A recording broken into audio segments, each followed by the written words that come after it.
Hey everyone and welcome. Today we're going to pull back the curtain on how the internet really works. We're building a simple little e-commerce app, an ice cream shop, so we can see exactly what happens on the back end when you place an order. We'll be using a pretty classic setup, Express for our server, and Mongoose to chat with our MongoDB database. Ready? Let's get into it. You know, you've done it 1,000 times. You fill out a form, you pick your favorite ice cream flavor, you click that big submit button, and poof, your order is confirmed. It feels like magic, right? Well, it's not. It's actually a pretty fascinating journey that your data takes, and we're going to follow it every single step of the way. So here's our mission today.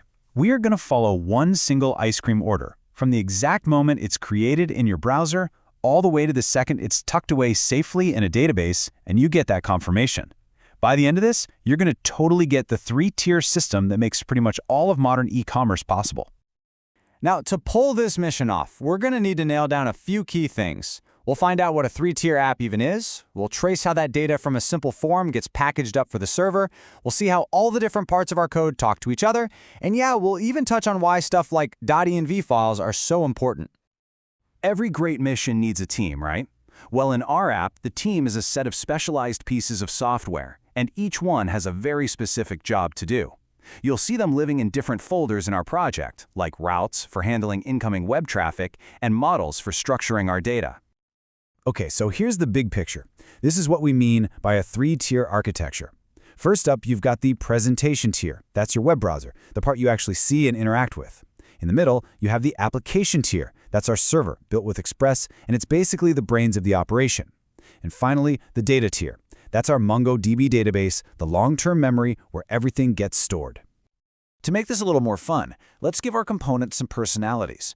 Think of our application tier having a control room crew. We've got Rody, the router, who's like the air traffic controller for all incoming requests. Then there's Lisa, our middleware, who's like a security guard, checking everyone's ID. And finally, in the data tier, we have Sam, our database connector, who's in charge of the archives. All right, our team is assembled, so let's get this journey started. Our ice cream order has just been submitted. It's leaving the comfort of the browser and heading out into the wild, on its way to the server. So here's what happens the instant you click Submit. First, the browser grabs all the info you typed into the form.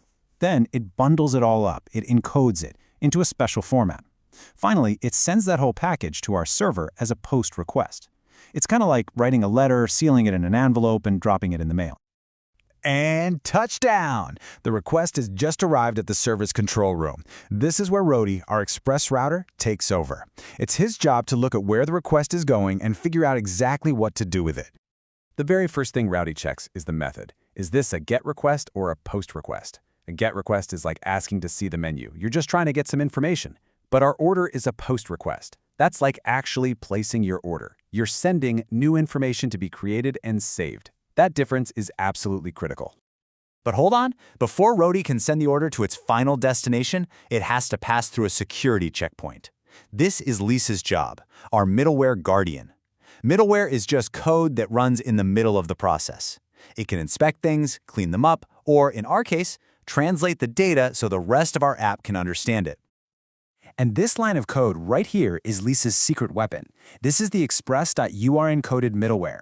Its one job is to take that jumbled encoded data that the browser sent and turn it into a nice, clean JavaScript object that our code can easily work with. It attaches that object to the request, and we call it rec.body. Without this, we just have gibberish. Okay, our data made it through security. It's been checked, it's been translated.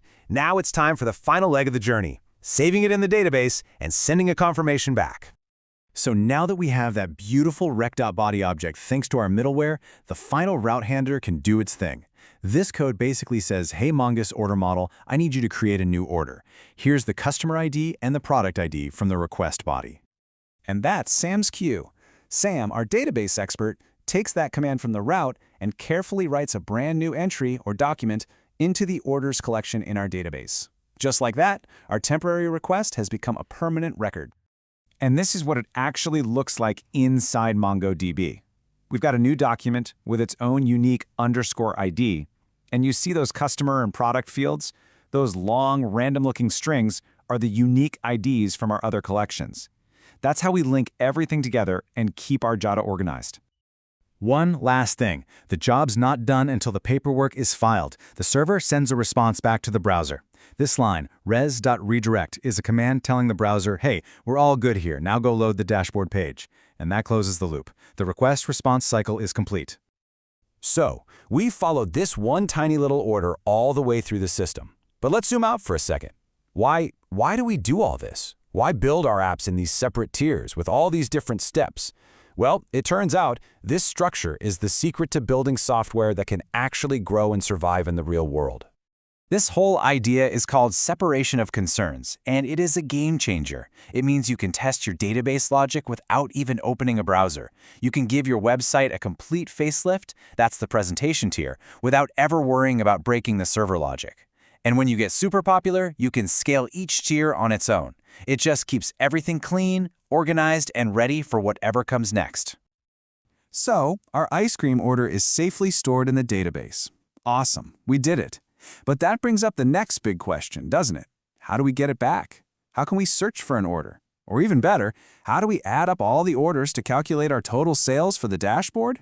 Well, that's where the real power comes in, and that's exactly what we'll explore next.